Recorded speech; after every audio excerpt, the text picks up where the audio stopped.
Guys, I am just undoubtedly filled with so much existential dread. My shift for the neighborhood watch is coming up, and it's my first one.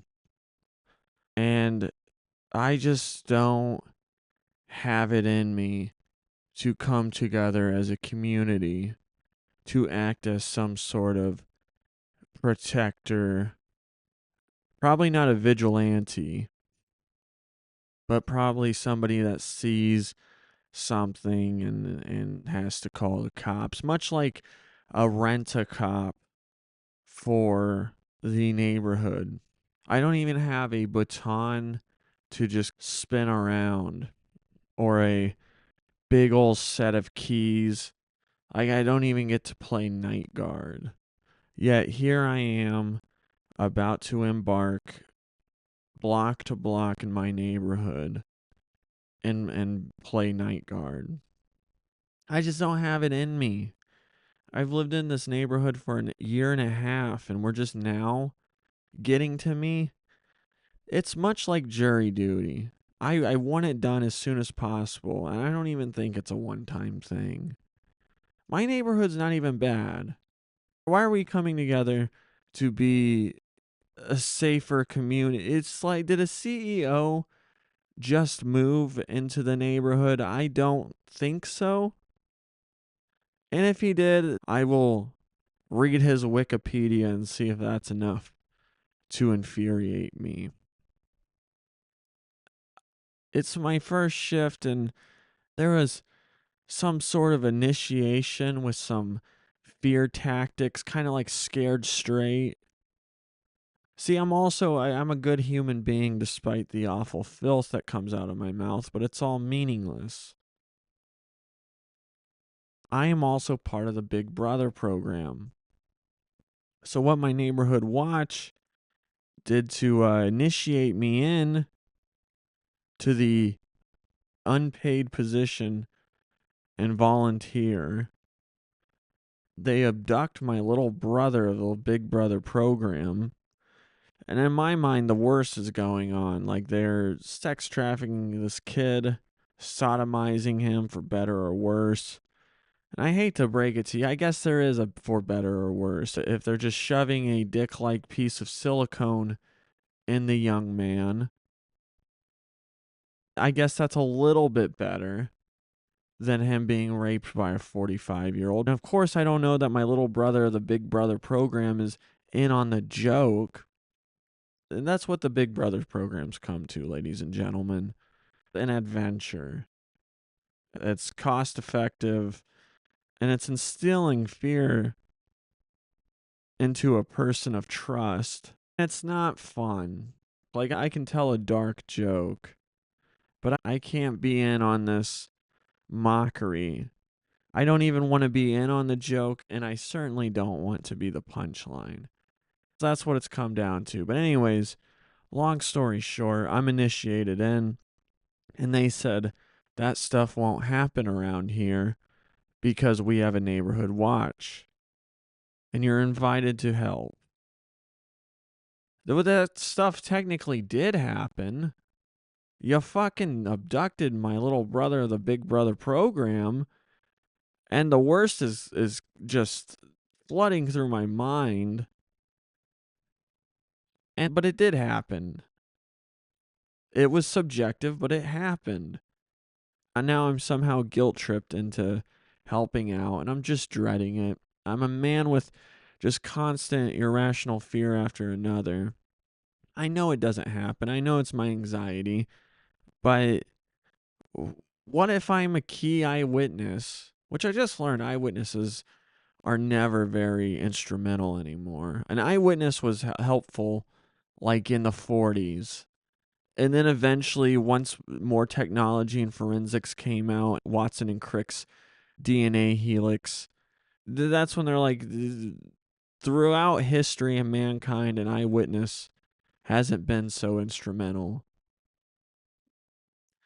I'm sure Jesus was an awful person and deserved to be crucified, but we got all these eyewitnesses saying he went around and spoke the good word. I don't know what to do. I'm aware young black men can wear hoodies and eat Skittles. Do I say, "How are ya?"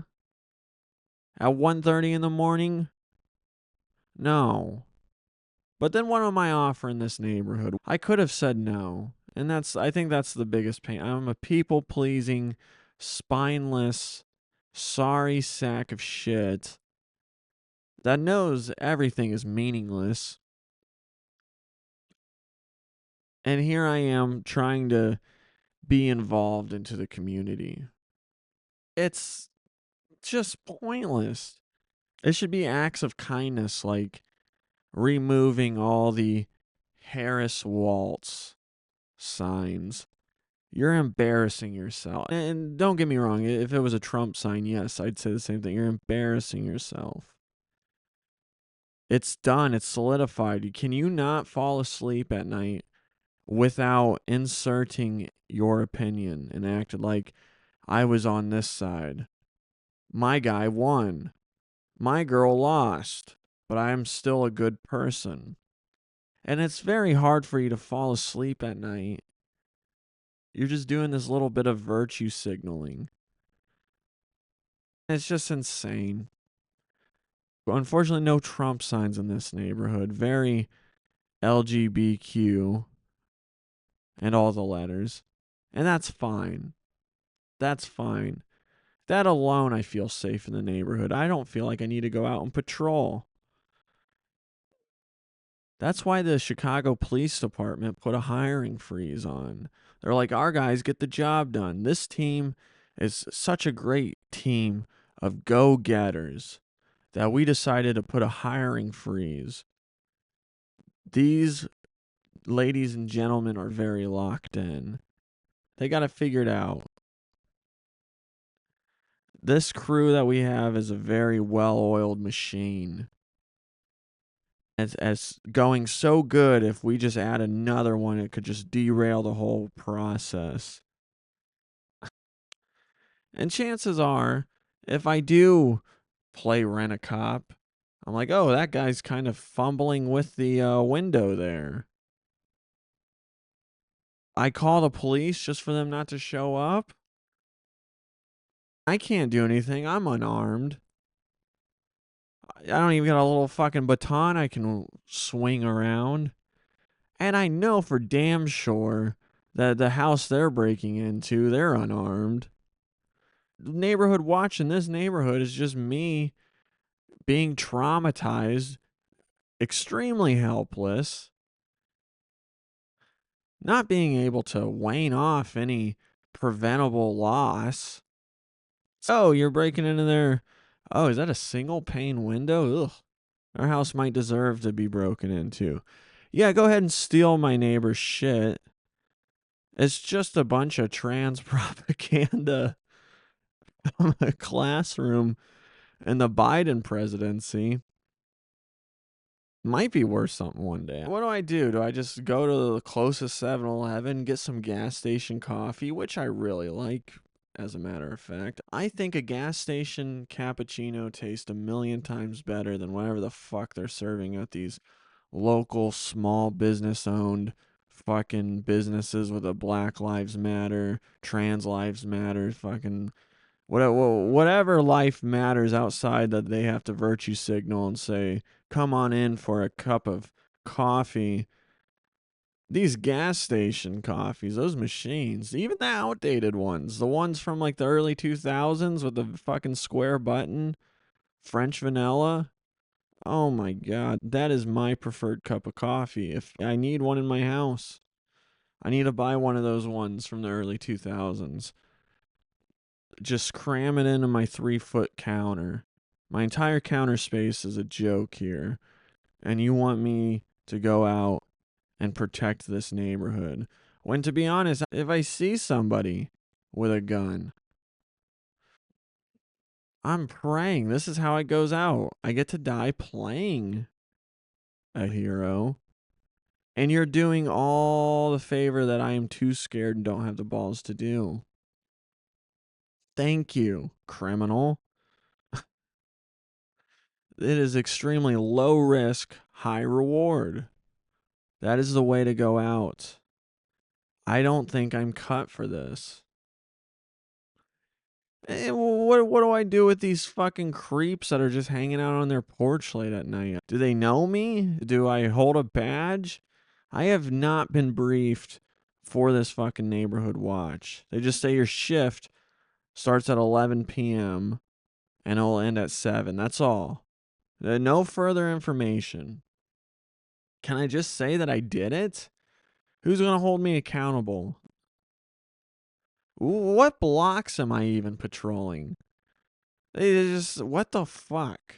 I'm starting to think that this is all fake, and everyone says I just did my shift. In reality, they just slept in their cozy bed, and here I am, fucking trying to be on the front lines, trying to figure it out.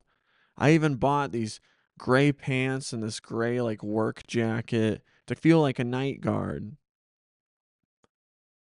They don't provide anything. They don't provide a reflective vest. I wouldn't wear it. That's too safe. If you want me on my shift, I'm doing things my way. And the leader of this fake pat yourself on the back, we live in a fucking safe community. His name's Tom. What do you know about a safe neighborhood? I'm skeptical about everything. The person right above me right now could be fucking chopping up human beings. Or they could just be my neighbor with a bunch of plants upstairs. Yeah, I see it when I walk up.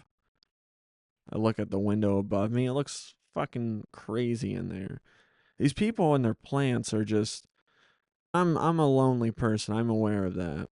But these people are just fucking lonely. It's getting out of hand to just flood your apartment with plants. I get the caring for it part.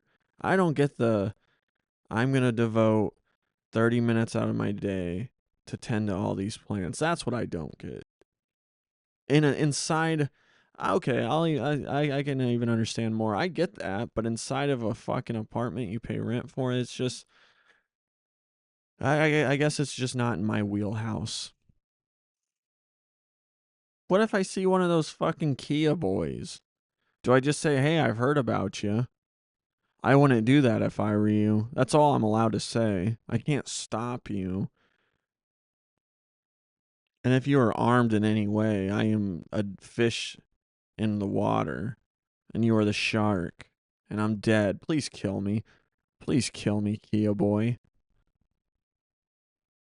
I just don't know what to do other than call the police.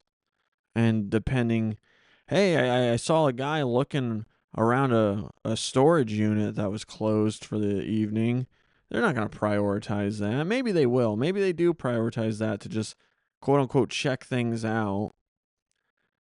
But are they coming when I say, hey, I just saw this hooded figure steal Mr. and Mrs. Alvarez's kid's bike? They're not going to do anything.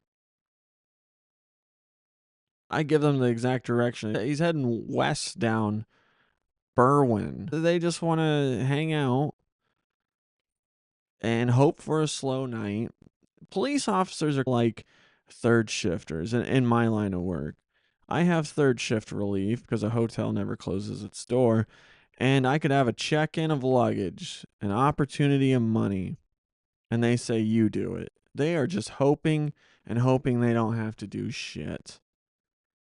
It's like a police officer is somebody that could, if the risk reward was high enough, they could absolutely take care of business. But if it's medium risk, high risk, low reward, what are they going to do? Maybe. I don't know. This is just what I heard in recent trends in Chicago in the last decade and a half. So I could be wrong. I am mostly from the outside. I don't have a fair word in this. But just some little minor observation. All the police officers that I have met have been great, and I thank them for the service. I don't want to say it's a thankless job, but some people make it look like a thankless job and give them the reputation of it being a thankless job. I'm just taking it out because I got a neighborhood watch. I got to do their job.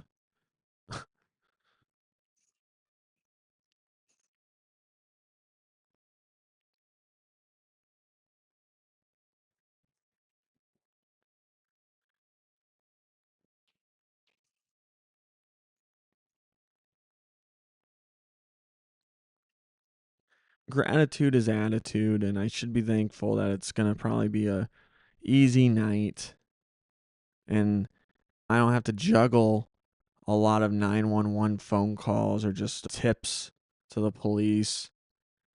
Oh, I saw that cat. There's an additional concerning amount of stray cats in this part of the neighborhood. Oh, those neighbors didn't throw their trash in the dumpster. Remember, when you feed the rats, you breed the rats. I guess I just report that. I guess it's just a catch 22. I don't want to be reporting a police report where I saw somebody get slain in cold blood and I'm shaking as I write it. Had I just been in the wrong place, wrong time, I'm out. Somebody would be writing a report about me. So I guess there's that. But the fact that this neighborhood needs a watch, it's insane. I thought Neighborhood Watch was made up. I moved to another neighborhood in Colorado and it said neighborhood protected by Neighborhood Watch. I'm like, oh fuck, that means I got to do this. But at no point was I contacted. And I thought that's how it was going for this one. And a year and a half goes by and they're like, you've been selected. That's insane. I don't want to do this. There's always time to just fucking finally man up and kick the stool before my shift. They'd feel pretty bad blowing up my phone. Then someone's got to fill in. I'd be like, what the fuck? Why the fuck isn't this new guy, Josh, trying to contribute to the neighborhood? And then word gets around that, oh, I guess Josh was a severely clinically depressed male and he killed himself. Oh, I guess this neighborhood's not safe after all. I'm sure I'd get a mural. People really like to act when it's too late. I'd get a mural on the side of one of these coffee shops I hate. If they were paying me any sort of tribute, they'd fucking put it on the side of a 7-Eleven and be hashtag French vanilla cappuccino.